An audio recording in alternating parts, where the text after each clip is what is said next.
Live and ready to go with our next session 7A.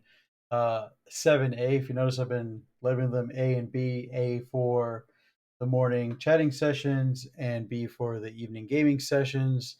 And so we have some delineation between the two. And so I am thankful for those who've been watching on Twitch and also on YouTube for the replays. And I just kind of changed the order of the links for YouTube because I noticed that YouTube link was not, uh, what's it called? Was not uh, first. So it was like, it wasn't in order and you couldn't see it. So I just wanted to go ahead and I put that on there. And I was just looking at my phone because I was thinking to send this link to somebody, and I am failing to see how to do that. So, uh, and it's the kind of person that you need to like send the link to directly. Oh, here we go. Kind of person that you need to like send. There you go. Yeah, you might have heard that. I was just like replaying the thing, but here we go. I am sending it out, and your patience as you're watching this now. I'm going to go ahead and start. So, emotionally healthy spirituality, we're looking at chapter 5. Chapter 5 is Enlarge Your Soul. It's titled Enlarge Your Soul Through Grief and Loss. Now, I don't have like a lot of issues or any issues really with Peter Scazzero's approach to this subject matter, but I decided that I wanted to approach it with from a different angle with some different material and pretty much cover the same topics and subjects, just do it with my own style. And so this PowerPoint I have here is adopted from a message I gave in 2017 at Hope Chapel, Miami.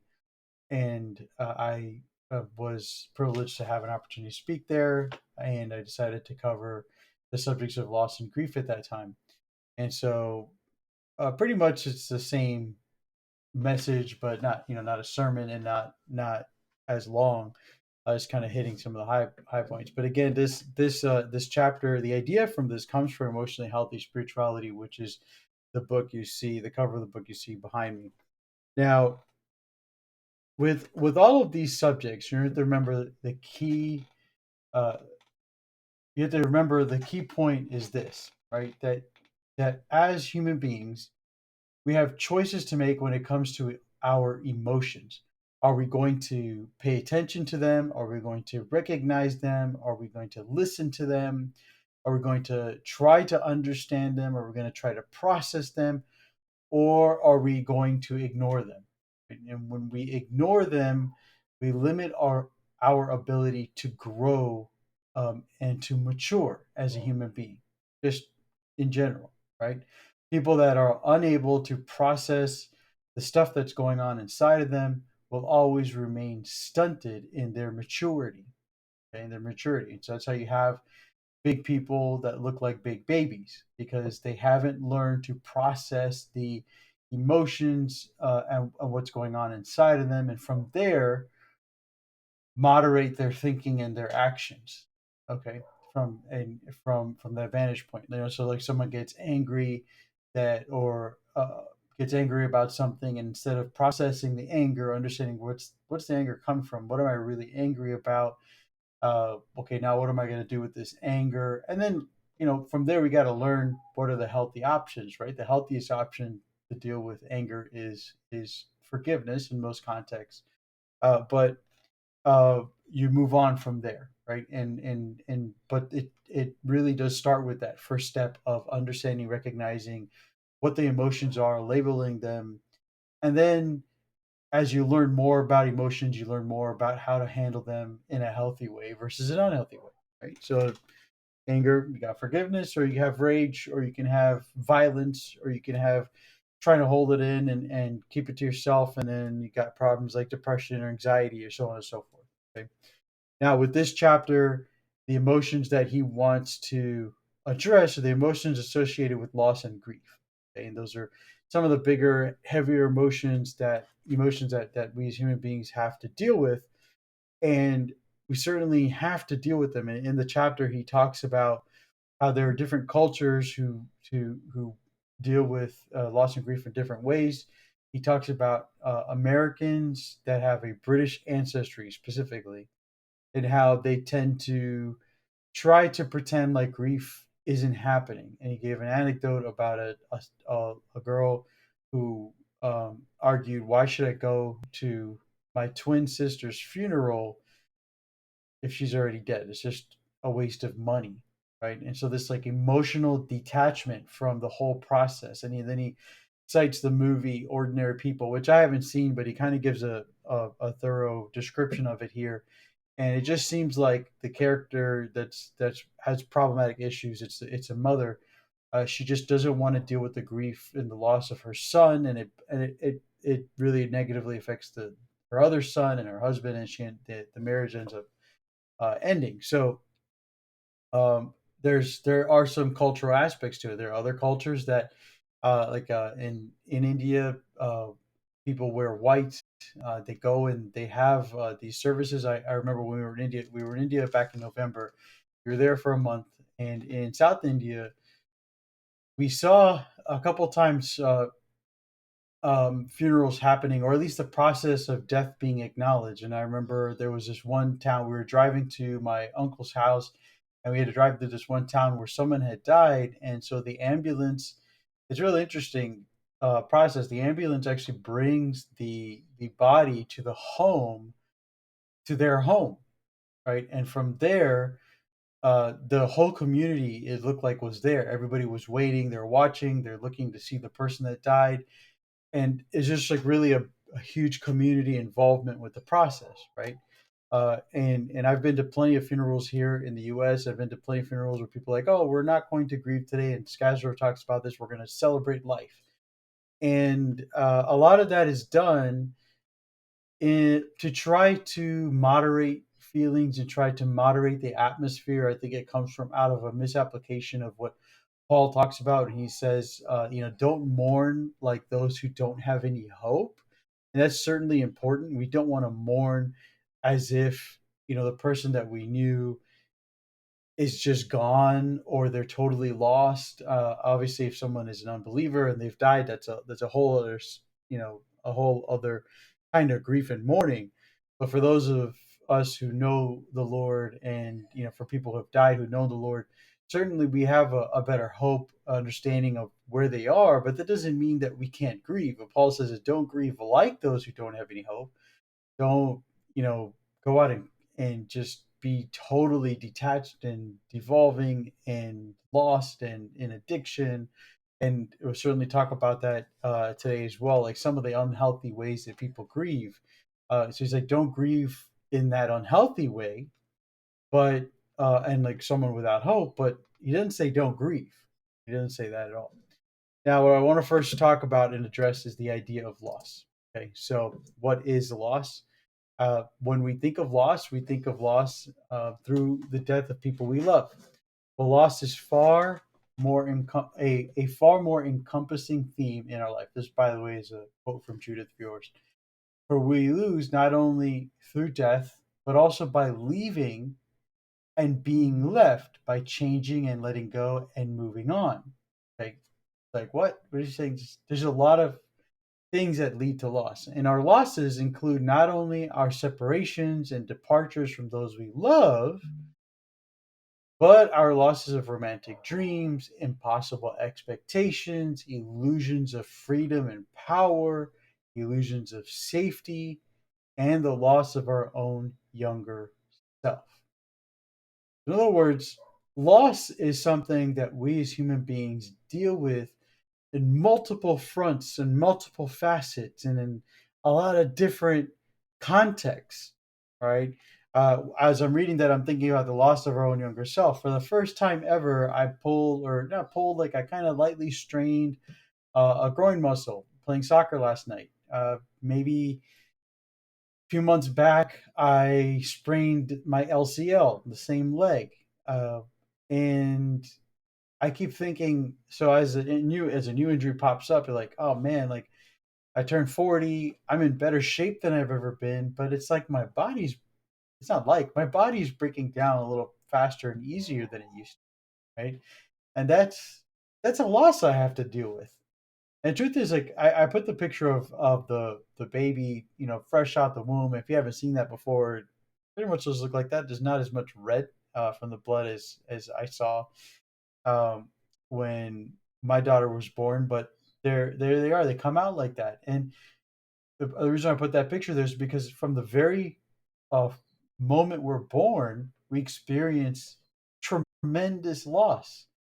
Okay, if you just imagine with me what it's like to be in a mother's womb, growing. Okay, whatever. At some point, there is an awareness of where you are in that womb. There is an awareness, right? I'm not arguing about life in the womb and abortion, whatever, but there's an awareness that a baby knows. Okay, you can, and I know this because of the personally because of the interactions I had with my daughter while she was in the womb. When my wife would lay on the bed and she was there and I would speak to her and she would respond by like kicking her legs or whatever.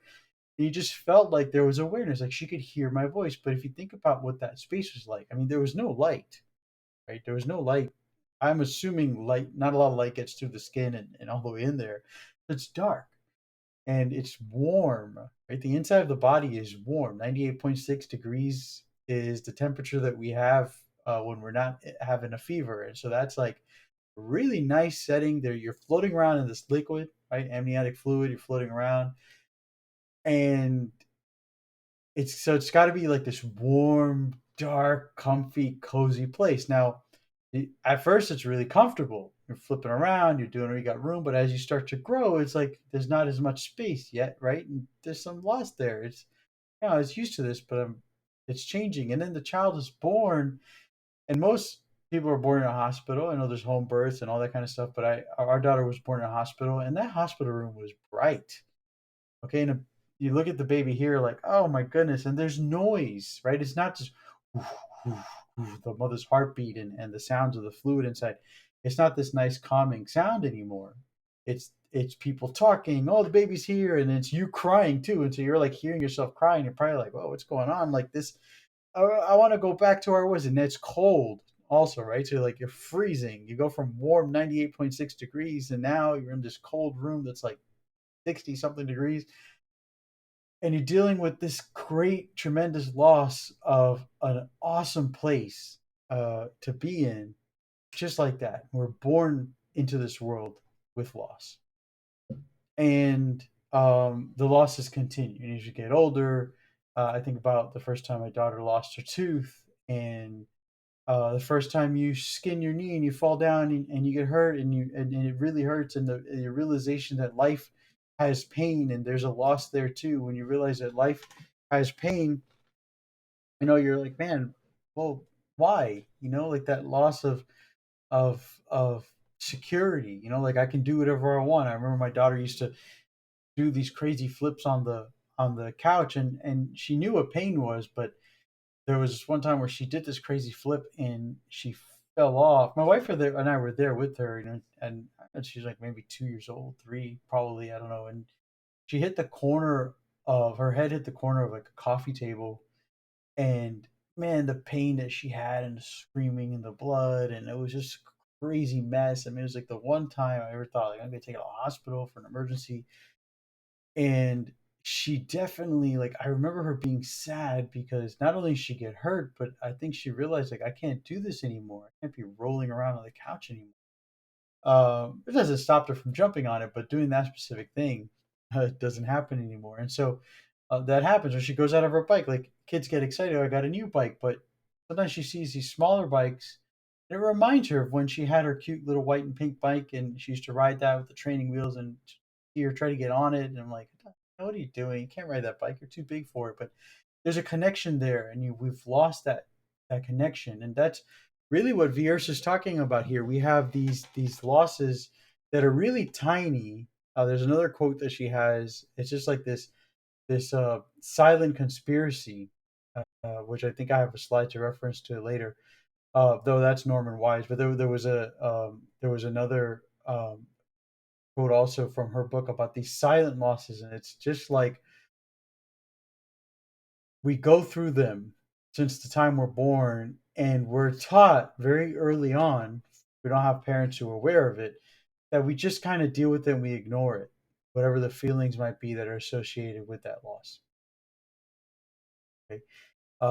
And so, what usually happens with parents is as losses happen, they try to figure out ways to mitigate any loss, like make them less painful, right? So, like with the whole tooth losing teeth thing, right? It's a big deal to lose your baby teeth. It's a loss. It's something that's been with you your whole life, and then it involves pain. So how do we make this less painful? We came up with this tooth fairy concept, right? Like try to make kids excited about losing their teeth, excited about the pain that they have to go through, excited about the blood they're going to see, and all that excitement is rooted in the idea that they're going to get something, some prize when they wake up, candy or dollar or whatever it is that people give to their children for the tooth fairy. And so we try to mitigate losses by giving prizes or rewards or saying things. When my dad died, uh, someone came to the hospital. It was very kind of them to come see me, someone I love a lot. And the person said to me, well, he was promoted to glory, you know. And it was a statement where it's trying to mitigate the feelings of the loss and the pain, like, oh, my dad just died, but he's in heaven now. And the truth is, at that point, I didn't think he was. So for this person to say that to me, it was nice of them. Again, they're well intentioned to try to help mitigate the pain, the loss of just losing my father. But it honestly wasn't like that helpful of a statement because it actually made things worse. Because it's like, man, no, I don't think he did get promoted to glory. I think he's in the other place, and that was rough to deal with. And then we also try to protect people from loss, right? We try to protect people.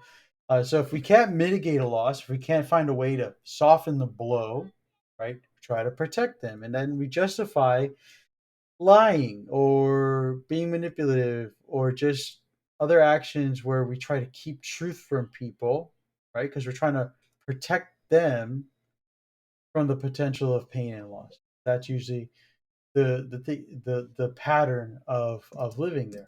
And here's where I was thinking about science. I think I said Norman Wise. It meant Norman Wright. Norman Wise is a professor of mine, uh, or a former professor of mine. Professor of mine. I don't want to kill him. I think he's still alive. I think he lost his wife. Anyway, Bunny Trail doesn't matter. Dr. H. Norman Wright wrote a book on crisis and trauma counseling. Great book. It's an older book, but I highly recommend it. And in that, he wrote, like a silent conspiracy, we seem to have an unspoken agreement with others not to talk about our losses. So not only do we try to teach people to mitigate losses, right, to like soften the blow and try not to make them as bad. Then from there, or we try to protect people from losses. I remember when my dad died, he was in a hospital and he was sick, and so I was called for some reason. A nurse at the hospital in Miami. I was at school in Gainesville at the time. Called me, and so I don't know how they had my phone number, but they called me and told me your dad's sick. He's in the hospital. I was like, okay. So I told my mom. We went down to Miami. And my other brother came with me. He's 2 years younger than I am, and so we went to go visit him. Now, my my youngest brother, I can't remember now where he was. He's probably with us, but I remember my sister. It was my sister who was with some friends. She was like on a. It was almost Christmas time, so she was like on Christmas break from school, and she was just spending time with friends. And Um, but I'm sure she knew that there was a hospital. I don't remember, but I remember that when he died, my brother and I had decided to take a break from all the stuff and go watch a movie. So we were driving the movie theaters, just he and I. And we got a call from my aunt. I had an aunt who worked at the hospital, not a blood aunt, but an auntie that I've known my whole life. She was working at the hospital at the ICU, and she called uh, one what she called either me or my brother, and then my other aunt, my blood aunt, she called me. This aunt at the hospital had called this lady, other aunt, first. So we both got phone calls at the same time telling us, hurry to the hospital, your dad is coding. means he's having a heart attack, some kind of emergency. So we were actually not far. Like the direction of the movie theater was real close. So I remember making a U-turn. I was going back for the hospital. We got there and just in time to watch them give up on CPR and he was dead. Now, when my younger siblings got there, like first my younger brother got there, I remember I sat down. I met him at the entrance of the hospital. I said, "Hey, listen, Dad's been sick. He was here in the hospital. I know I did this for my sister, so that's why I'm trying to remember. Did she know?" And I feel like we didn't tell her. And what we were doing was trying to mitigate and protect her from the hurt and the loss and everything that was going on. And I remember I sat down with her, and I said, "Hey, Dad was sick. He's here in the hospital, so we're going to take you upstairs now, right?" And then I took her upstairs, and there, my mom told her that he passed away, and it was like this. We were trying to like soften the blow, right? And again, that's just what we do with losses. Now, what this quote from Wright is trying to tell us is that other times when we have losses, it's like we're not supposed to talk to them. And as a society as a whole, we know that. It's like we know don't talk about losses. Don't talk about the things that hurt you, that you feel you wish didn't happen, right? And again, this isn't just about death. This is about like daily losses. Like if I got hurt last night and I feel okay today. I think I iced it last night when I iced it. I think I'll be okay. But if my body continues to break down on me, like I have there's a guy who plays with us, he's like in his early 60s and he's like my role model for playing sports. And I want to keep playing at his age, like I want to play another 20 years and be good. And not be hurt, but I feel like I'm breaking down faster than him. Maybe I need to talk to him, right? This is where like I have that feeling like man, maybe I'm not going to be able to. This is a dream. That the previous quote from Vior says, "Loss of romantic dreams, impossible expectations." Okay, is it impossible? It's not impossible. He's 60 something. He's still playing soccer. Illusions of freedom and power. Maybe the expectations are that I wouldn't get hurt, that I wouldn't suffer injury. And so he was saying something yesterday about growing. He's done that before. So now I think about it, he's gone through this. So I should talk to him about it and say, hey, listen, I pulled the groin. Like I'm kind of feeling like I'm not gonna be able to do this. Like, how did you recover? I need to get some advice and talk to him about it. But that's where the conspiracy comes in, right? Like we're not supposed to talk about this kind of stuff. And that's what being an unhealthy and an immature person looks like, actually, even though like society is large is preaching that uh it is a sign of stunted growth if we're unable to discuss the things that are going on inside of us, especially when it comes to loss. And so a question to ask yourself is, how do I properly handle loss in my own life so that I can be of help to others when they experience loss themselves, but also how like so I can process this loss. Like so it's how do I properly handle loss in my own life, right? And for what purpose? To help others. And that's where like an emotionally healthy mature person is living. We talked about that yesterday. Like we're not judging as much anymore or at all really. We're more empathetic and understanding what people are going through and we're willing to help people. That's a sign of maturity and growth, especially in your spiritual life. And so if you want to help others in their grief and in their loss, you have to learn how to do that yourself. You see, it's people who don't process loss and grief well that then come and try to help you mitigate and protect and soften the blow. And they say things they shouldn't say. And it's not helpful. And so you're not helping. So they think they're helping. That they're trying to do is push you towards that culture of silence and a culture of conspiracy and being and just ignoring it and trying to shove it all in. That's not helpful. What we need to know is how to actually grieve in a healthy way. Now, at this point, we need to define grief. Okay. And so there's a definition of grief here. It says keen mental suffering or distress over affliction or loss, sharp sorrow, painful regret. Okay. Now, I went ahead and looked at grief in the Bible. And I found that grief was all is found all throughout the both sides of the scripture, right? The Tanakh, which is referred to as the Old Testament. I don't like to refer to it as that. It's just the Tanakh, it's the scriptures. And so you can see starting in Genesis with Isaac when his mother dies and how he has grief, and then you have a troubled heart in First Samuel with David, and then Job, and in the Psalms and the Proverbs and Ecclesiastes, and then Isaiah and Lamentations, of course, and Ezekiel, and then you have it in John.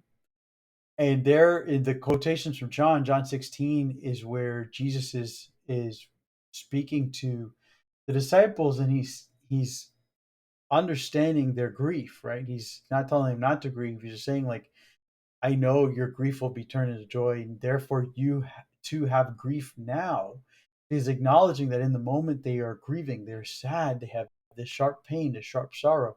I think that's important to point out because it's not something we're supposed to ignore. That's not biblical. But it's not biblical to ignore grief and sadness, and not at all. You can see it, what's in the Bible is that grief exists and grief is part of human life.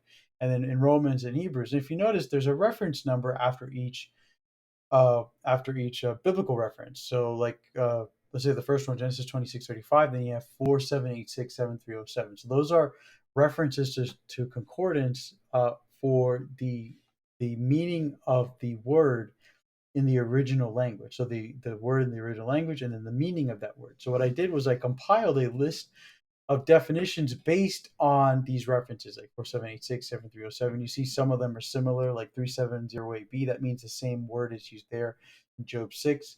The same Hebrew word is used in Job 6 as it is in Job 17. And so in Psalm 6:7, there's a 3708. So it's a different meaning, similar word, different connotation.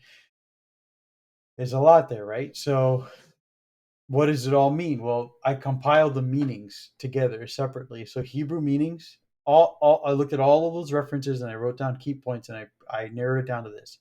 The Hebrew meanings of the word grief, or the words that are translated to grief in English, are bitterness. So when a translator sees the word bitterness, they might have translated in Hebrew, they might have translated it to the word grief. That's what that means. So bitterness, a condition of a living spirit, remorse, anger, sorrow, heaviness, disease, and to be in pain. And in the Greek, in the New Testament, sorrow, anxiety, distress, torment, affliction, to feel squeezed, and to groan, right? So I went ahead and based off of this exegesis, I created my own definition for grief. That is, a grief is a condition in which a living being experiences anger and remorse due to a perceived loss. Perceived loss was something I had in there. It's something that you consider to be a loss, which results in a bitter sorrow that can potentially become a painful and heavy disease. Okay. It's a condition in which a living being experiences anger and remorse due to a perceived loss, which results in a bitter sorrow that could potentially become a painful and heavy. This is my understanding of grief further. And one of the things I want to point out, and I put in my definition of living being, and you see in the Hebrew meanings, is a condition of a living spirit. Grief is something that people who are alive will experience. You are alive, a live person. You have breath in you. You will experience grief. There is no way to avoid it. You're going to experience it in this world. Whether you're grieving over being 40 years old and not being able to exercise the way you used to, that's the case. Sad. Or if you are 6 years old and you've lost a tooth, and it like your favorite tooth happens, there's loss there. There can be grief. Or if you're, you know, 60 and you lose a child, or if you're 20 and you lose a parent, or if you're 30 and you lose a child, right? Like, we have experiences in this world.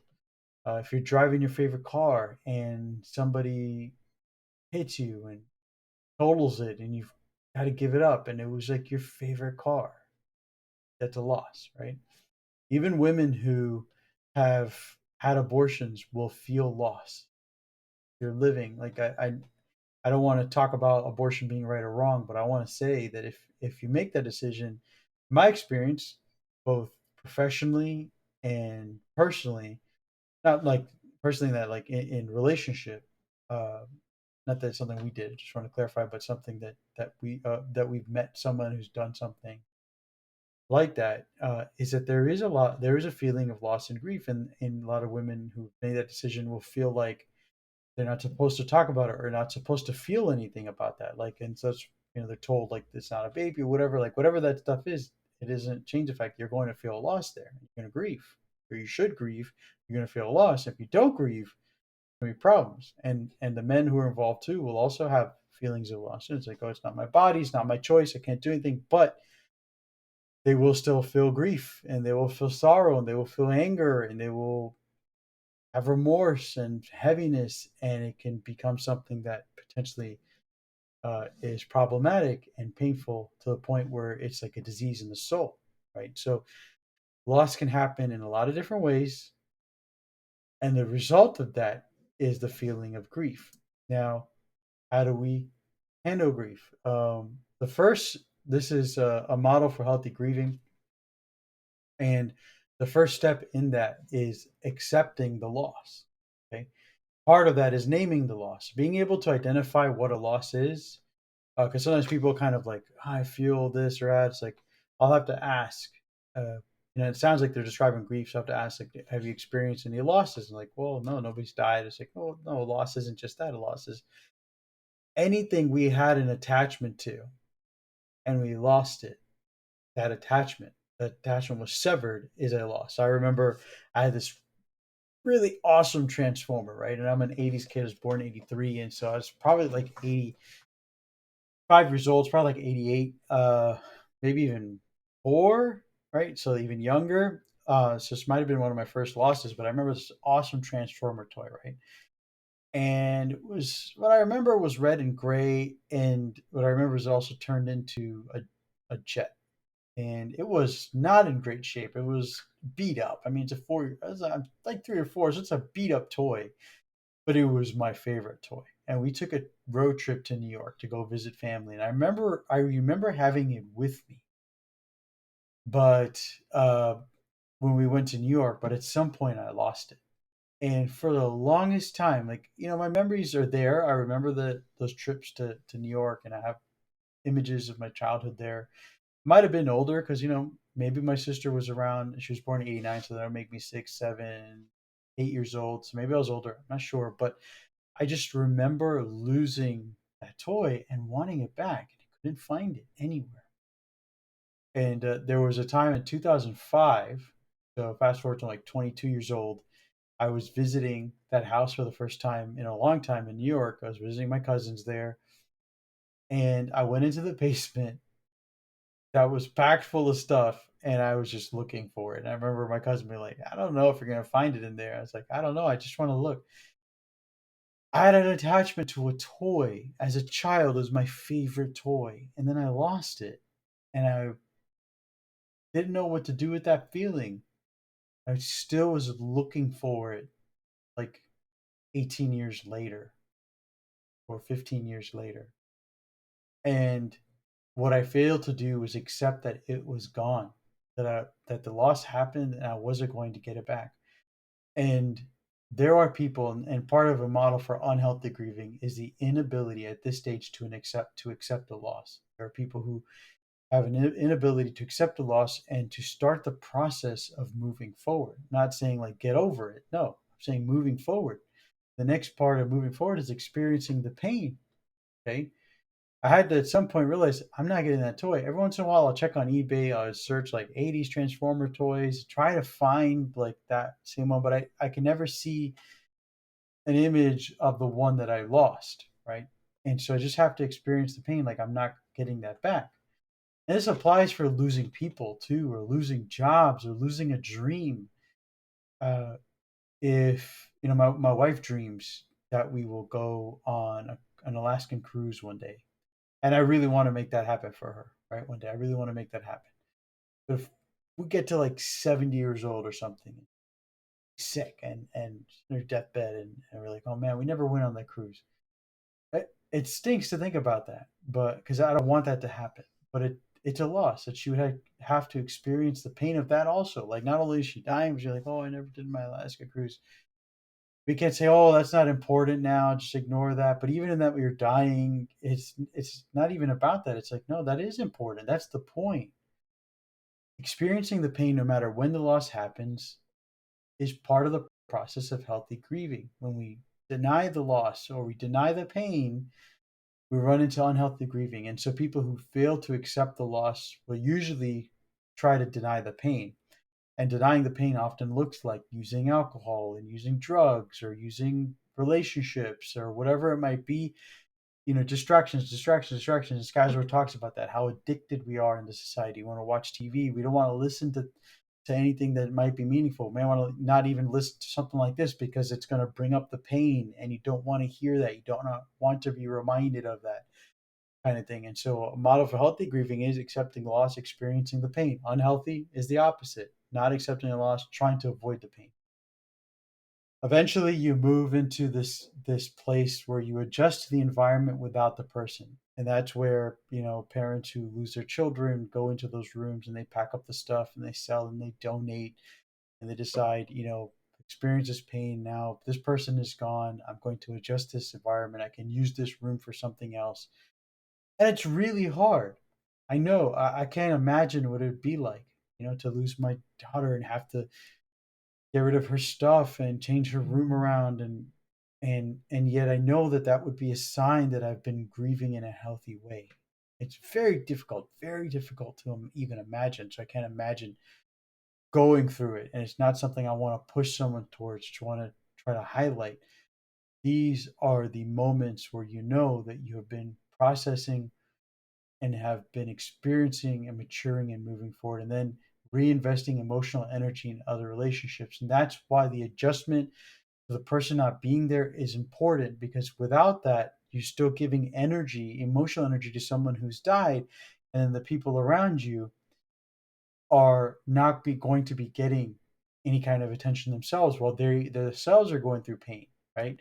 And so, like in that example, the story from Ordinary People, you had a mother who lost her quote unquote favorite son. She had another son who was alive, who saw himself as the reason why his brother died in an accident. And then you have a husband, and she was still so emotionally invested in that son that died. She's unable to grieve, unable to readjust, and unable to connect with the family she still has. And she ends up leaving the family no matter what her husband does to try to confront her about it. Just couldn't deal with it. And so unhealthy grieving will actually kill relationships. And so finally, like, the purpose of grief is to experience feelings about a loss. That's the purpose of it. And to encourage us to confront what happened and to have the freedom and courage to ask why. God wrestled with Jacob, right? And if you remember, Jacob had the courage to not only wrestle with God, but to hold on to God and say, I'm not going to let you go until you bless me. And something that I did a long time ago, I talked about the dark soul and that dark night of the soul last week, or not last week, just yesterday, was I wrestled with God. I remember driving and being so angry with Him and punching the steering wheel of my car, and asking why are you doing this to me, that kind of stuff, and just being so angry and just confronting and having the courage and freedom to do that was important. I remember thinking, like, if Jacob wrestled with you, I'm going to wrestle with you. And uh, if you notice in that story, like, Jacob doesn't want to let go, and then God touches his hip, and he ends up having this limp for the rest of his life. But he also received his blessing. And what I take from that is that you wrestle with God and ask Him why and fight with Him. Uh, don't expect to come out unscathed. Something will happen from it, but also don't expect to come out unblessed. You're going to be blessed. I think there's a blessing in that. And the main blessing is the relationship with God changes and gets deeper. And I think that's part of the purpose of grief, is for us to experience those feelings, to understand losses happen, to confront what happened, and to specifically confront God about it, right? And then number three, to make us learn how to see purpose in life. Like, through the grief, through the loss, how can I take what I've learned once I've wrestled with God, once I've gotten my answers or I haven't gotten answers, but I've just wrestled with him. Talk about Job. Job wrestled with God and his friends. He's like, ultimately, it's God's fault that this happened, and I didn't do any wrong. His friends are like, no, you. Two of his friends are like, no, you messed up. You sinned. It's your fault. And Job said, no, I didn't do anything. It's God. He's not paying attention. It's his fault that these bad things happen. Remember, his children died. He lost all his wealth and everything. And then he had the one friend who's like, hey, listen, God is just God sometimes, and that's what God ends up coming. He's like, yeah, Job, like he came and he talked to him and he's like, where were you when I made this earth? Like, where were you when I measured out things by my hands? Like, sometimes I build things, I measure things with my hands. Like, they have to be kind of small for me to be able to do that. To get to a certain height or length, or width, I need to use a measurement, a measuring tape or T-square or something. God did the whole universe with his hands. Like, how big can he be, right? Like, he's huge. And he was pointing Job towards the reality that he's sovereign, and he helped Job to understand, you're not going to understand everything I do, but you can understand what to do with it. And that's where we find purpose in our grief. And like, I can never imagine the purpose of losing my child and using that for his good. I just can't get through there. But if it does happen, I know he will do something with it. And that, for a parent, I think that's like the scariest thing to think about. And so that's why I put myself in that position, because I don't ever want to live life thinking that the unimaginable can happen. Um, and so that's the end of the slideshow here. I'll go ahead and just put this back up.